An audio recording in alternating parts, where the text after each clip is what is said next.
Hello. Ayan. Good morning po sa inyong lahat. Nandito na naman si Kuya Michael ang magbibigay sa inyo ng pagtatalakay. Alam niyo po ba ang ating aking tatalakayin ngayon, mabuting gawa at masamang gawain. Alam ko po, mahirap po magpakabuti. Mahirap po magpakabuti sa ating lahat. Mahirap magpakabuti. At madaling magpakasama. Alam niyo ba kung bakit ko nasabi madaling magpakasama? Kasi sa mga nakikita natin ngayon, maraming masasamang gawa ang nakikita natin. Ang nakikita natin. Diba? Pero ang una po natin tatalakayin ay ang mabuting gawa. Ano po ba yung mga mabubuting gawa? Ang mabubuting gawa, tulad ng mabubuting gawa, unang-una po, ang pagbibigay ng tulong sa ating kapwa. Ang pagbibigay ng tulong sa ating kapwa na walang hinihintay na kapalit. Pangalawa, mabuting gawa. Ang mabuting gawa, yung pagsasabi ng mga ganda, yung mga mabuting gawa, yung mga lumalabas po sa ating mga bibig.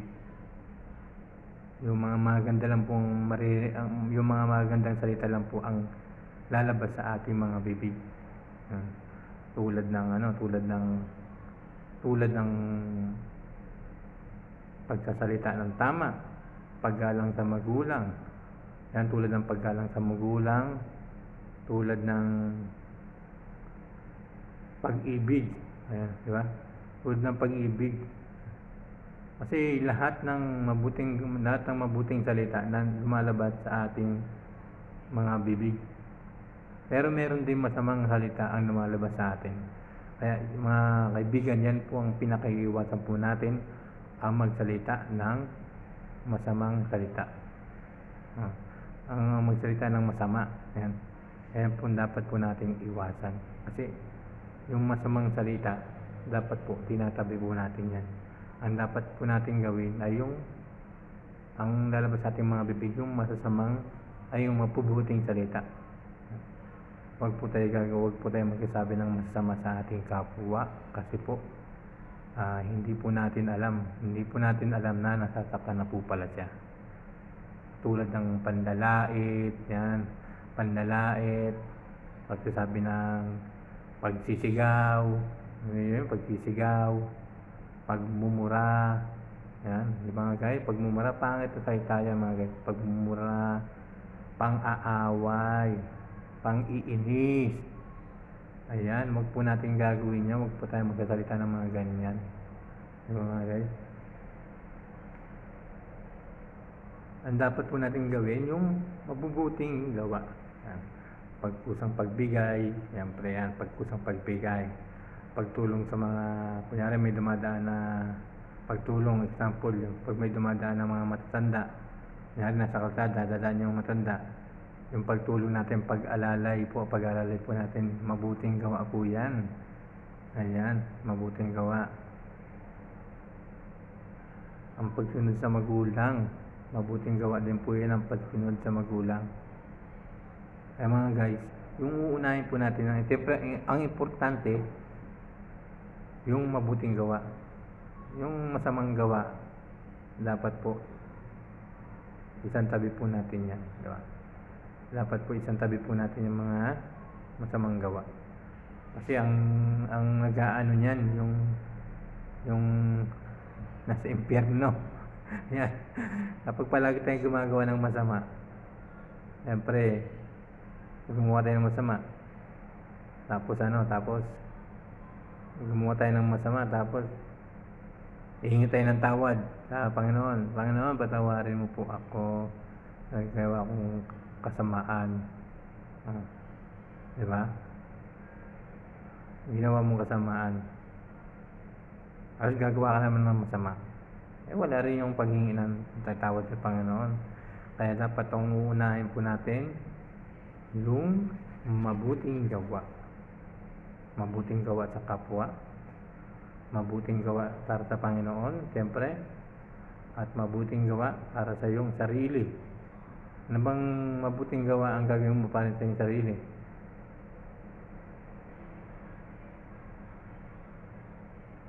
Ayan, ang pagsunod sa magulang. Pagsunod sa magulang,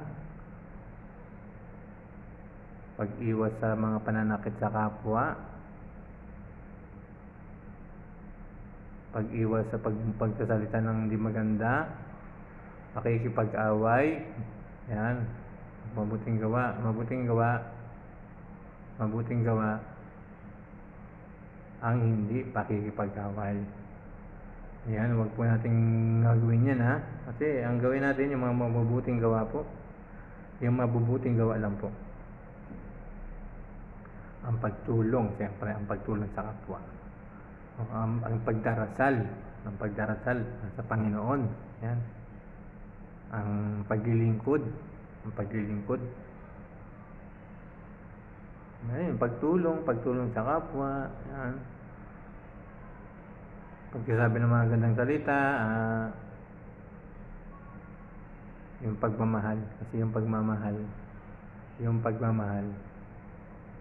yung mabuting salita, yung mabuting gawa, kasi nandito sa puso natin yung pagmamahal. Yan. Alam ko pong mahirap gumawa ng kabutihan, pero pilitin po natin gumawa ng kabutihan kaysa sa masama. Kasi yung masama,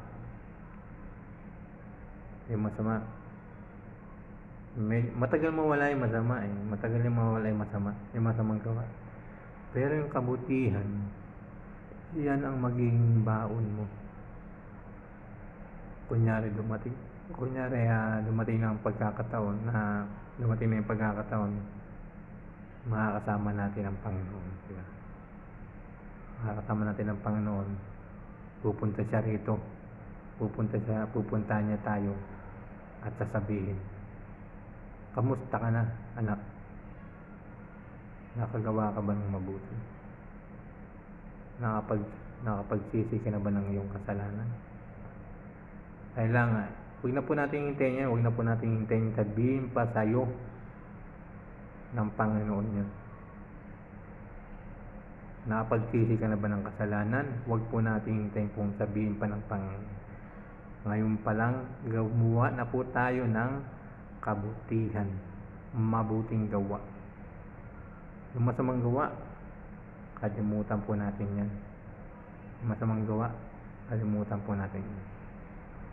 Ang dapat po natin gagawin ngayon, ang gumawa ng mabuti sa kapwa. Ang magsalita ng mabuti sa kapwa. Ang maglingkod ng mabuti sa Diyos at sa kapwa mo. Siyempre, una muna sa Diyos ang paglilingkod ng mabuti.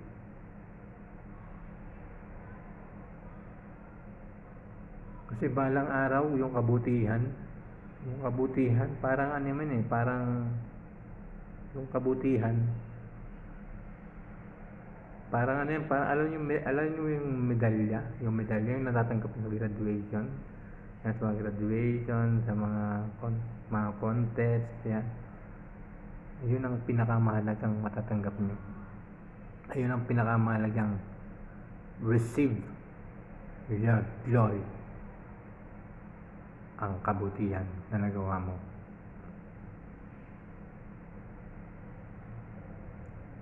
So mga guys, kaibigan, kailangan po unahin po natin ang mabuting gawa kaysa sa masamang gawa. Ayun po, pupunta naman po tayo sa masamang gawa. Alam niyo po guys, yung masamang gawa, mahirap din alisin yan yung masamang gawa. Kasi sa panahon ngayon, yung masamang gawa ang ang pinakamaraming nangyayari dito sa ibabaw sa lupa, tulad ng pagnanakaw, pagsasalita ng hindi maganda sa kapwa, pang-aaway, ang hindi pag-alis ng puot sa ating sarili. Ikaw kaibigan, alam kong meron ka pang puot dyan, puot na galit sa inyong mga puso. Kahit ako, may puot din ako. May puot pa rin galit dito sa puso. Hindi naman natin maalis yan. Hindi po natin maalis yan yung puot na galit. Pero kaibigan, hindi mo ba may aalis yan? Hindi mo ba maaalis yung puot na nandyan sa iyong puso? No? Kasi yung puot na yan, yung puot at galit, yan po ang nagpaparami ng masamang gawa. Tulad ng pagnanakaw, tulad ng pang-aapi, tulad ng pagsasabi ng hindi maganda sa kapwa, tulad ng pagsasabi ng nakita mo lang yung kapwa, hoy, pangit naman ito, pangit mo naman, sasabihin mo sa kanya. Masama po ang magsabi ng ganyan sa kapwa. Di bali ng sarili mo na lang, wag mo na lang po sasabihin sa iyong kapwa. Kasi yung isang tao, minsan hindi po natin alam, yung isang tao na sinabihan mo ng ganyan ay nasasaktan, diba? Nasasaktan ang isang tao na sinasabi mo ng ganyan. Kaya mga guys, mga kaibigan, mas marami ang masamang gawa. Kaya minsan nananalo ang masamang gawa. Bakit nananalo? Bakit nananalo ang masamang gawa? Kasi hindi natin maalis sa ating mga puso ang kasamaang gawa. Alam ko mahirap pong alisin ang masamang gawa. Pero yung masamang gawa, pero kung lalabanan po natin yan, kung tatanggalin po natin yan sa ating mga puso, sa ating puot sa puso, paggalit, mga pang-aaway, mga salitang hindi maganda sinasabi sa kapwa, alam niyo guys, mapapalitan niya ng masamang gawain, ng mabuting gawain. Mapapalitan po yan ng mabuting gawain. Yung masamang gawain, maaalis po yan. At yung mabuting gawain, full of Holy Spirit of glory. Di ba? Kaya yung mabuting gawa, i-focus lang po natin yan sa ating puso, yan, sa ating mga salita. Yung masamang gawa, itabi mo na yan, itapo mo na yan, ilukot mo na yung masamang gawa na yan, ilukot yung masamang gawa na yan, itapon ng masamang gawa. Yan mga guys, mga kapatid, sinasabi ko sa inyo ito, sinishare ko sa inyo ang mabuting gawa at ang masamang gawa. Yan. Kasi minsan nakakalimutan na po natin yung mabuting gawa. Ang inuuna po natin yung masamang gawa. Diba? Nakakalimutan po ang mabuting gawa kaysa sa masamang gawa. Kasi yung masamang gawa, napakaraming pwedeng gawin. Ay mga guys, mga kaibigan ko, mga ka-church ko, mga kahit sino pa man nandyan, kahit sino pa man ang mga manonood po ngayon ng aking vlog na to, na talakay ko na to, ilagay po natin sa ating mga puso ang mabuting gawa. Kasi yung masamang gawa, balang araw Balang araw pagdating ng Diyos na sinasabi na bababa siyang muli at tutubusin at bababa siyang muli para tayo ilitis. Ang ibig sabihin ng litis, tatanungin tayo, magtatanong, anak, nakapagsisi ka na ba sa iyong mga kasalanan? Di ba? Nakapagsisi ka na ba sa iyong kasalanan? Ikaw, kaibigan, nakapagsisi ka na ba sa iyong masamang mga ginagawa? Yan ang tatanong sa atin. Yan ang isang sasabihin din sa ating mahalaga. Ang mahalaga nating sasagot, dapat yung kabutihan na nagawa mo. Huwag po yung kasamaan. Kasi ang Panginoon, malulungkot po yan. Pinagbigyan niya tayo, binigyan niya tayo ng kalayaan dito sa kalupaan. Binigyan tayo sa ibabaw ng kalayaan, sa ibabaw ng mundo. Kasi yung mga masamang gawa, ano yan, yung binigyan natin yung challenge ng Panginoon yan, challenge. Binigyan niya tayo ng pagsubok. Yung masamang gawa po kasi pagsubok din yan. Pagsubok din yung masamang gawa. Mabuting gawa, pagsubok din yan. Pagsubok ng Diyos yan. Kaya mga kaibigan, yung masamang gawa, kalimutan po natin yan. Yung pagnanakaw, pagpatay, kasi maraming nangyayari. Pagnanakaw, pagpatay, mga gahasa dyan, ginagahasa. Yan, napapanood ko yung mga binabaril. Yan, masamang gawa po yun, yung papatay ka ng tao. Nakatulad nga dyan, di ba, sa 10 utos ng tao, 10 utos ng Diyos, huwag kang papatay. Pero pumapatay po tayo. Pumapatay po ang iba. Pumapatay po ng tao ang iba. Huwag pong gagawa ng masama sa kapwa. Pero anong ginagawa? Gumagawa pa rin po ng masama sa kapwa. Guys, kalimutan po natin yan. Gumawa po tayo ng kabutihan. Gumawa po tayo ng kabutihang gawa. Yung masamang gawa, di ba sabi ko sa inyo, ilukot na po yan, ilukot na parang papel at perasuin mo at tapon, sunugin yung masamang gawa na yan, sunugin, di ba? Maraming salamat po sa inyo mga guys. Natapos na po ang aking natapos ko na po ang aking talakay, ang mabuting gawa at ang masamang gawa. Maraming salamat po sa inyong lahat, sa mga nanonood po at sa mga manonood po ng aking talakay ngayon, ng mabuting gawa at masamang gawa. At sana po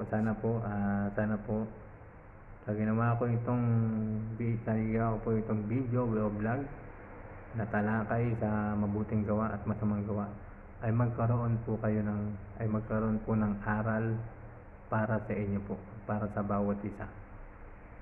Magkaroon ng aral sa paggawa ng mabuti sa kapwa, at maisip nyo ang masamang gawa ay ang pinakamaling gawa. Siyempre, ang uunahin po natin ang mabuting gawa. Kasi ang Panginoon Diyos ang ating judge kapag gagawa po tayo ng mabuti. Tinitingnan po tayo ng Panginoon kung ano ang ating ginagawa. Kung gumagawa ba tayo ng mabuti o gumagawa ba tayo ng masama. Ginajudge yan ng Panginoon. Ginajudge tayo ng Panginoon. Siya yung tumitingin.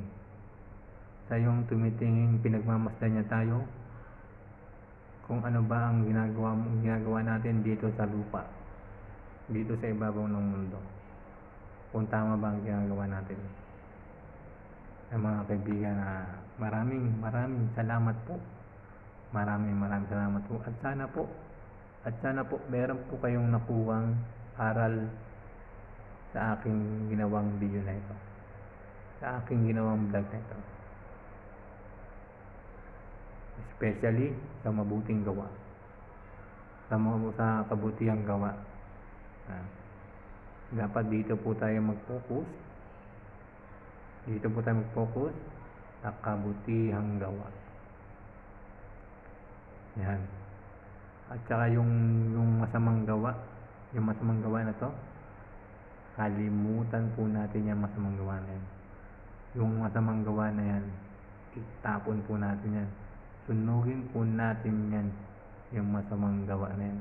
Alisin po natin sa ating isipan. Alisin po natin yan sa ating puso. Alisin po natin yan sa ating bibig. Alisin po natin yan sa ating pandinig. Alisin po natin yan sa ating mga mata. Yan, kasi sa mga mata, mas marami yan sa mukha. Dito, banda rito, mas maraming masamang gawa yan. Mas maraming masamang gawa yan na lumalabas sa atin. Especially sa mata, ilong, sa bibig, at sa tenga, at sa isip. Yan. Dito mas maraming masamang gawa. Yan, dito mas maraming masamang gawa. Siyempre, kasama yung ating kamay. Kasama ang ating kamay. Dito marami din tayong nagagawang masama rito. Kaya alisin po natin yan. Alisin po natin ang masasamang gawa na ito. Dito po tayo sa mabuting gawa. Dito po tayo sa mabuting gawa. Pagbibigay, pagtulong sa kapwa, at pagmamahal sa isa't isa. At pagsalita pagsasalita ng maganda. Kaya guys, maraming salamat.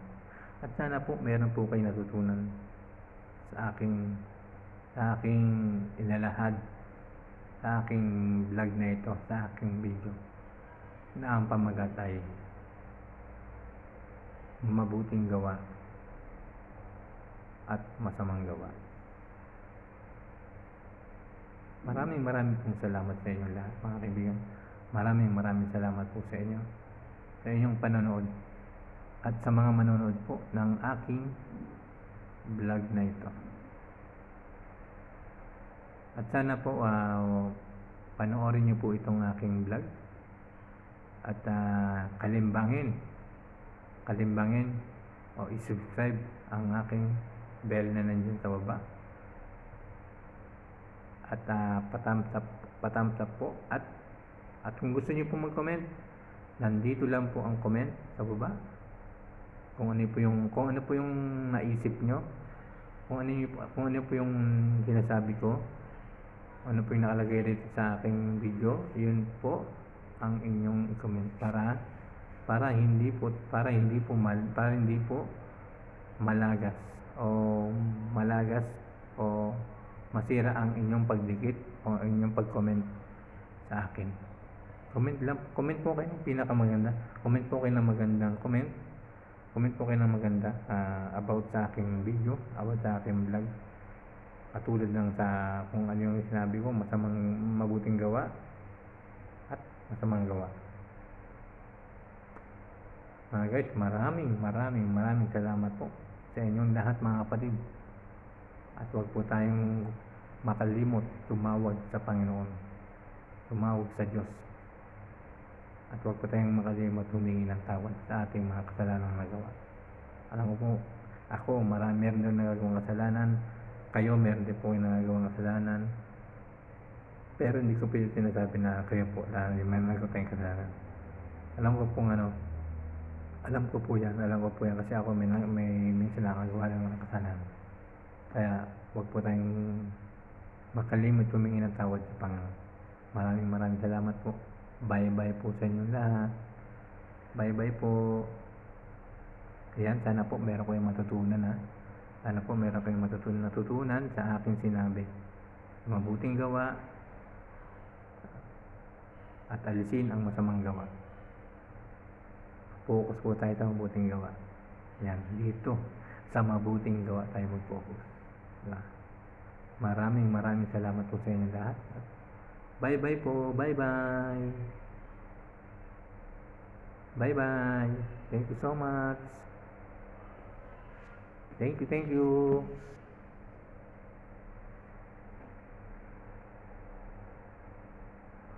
Thank you, thank you. Bye-bye.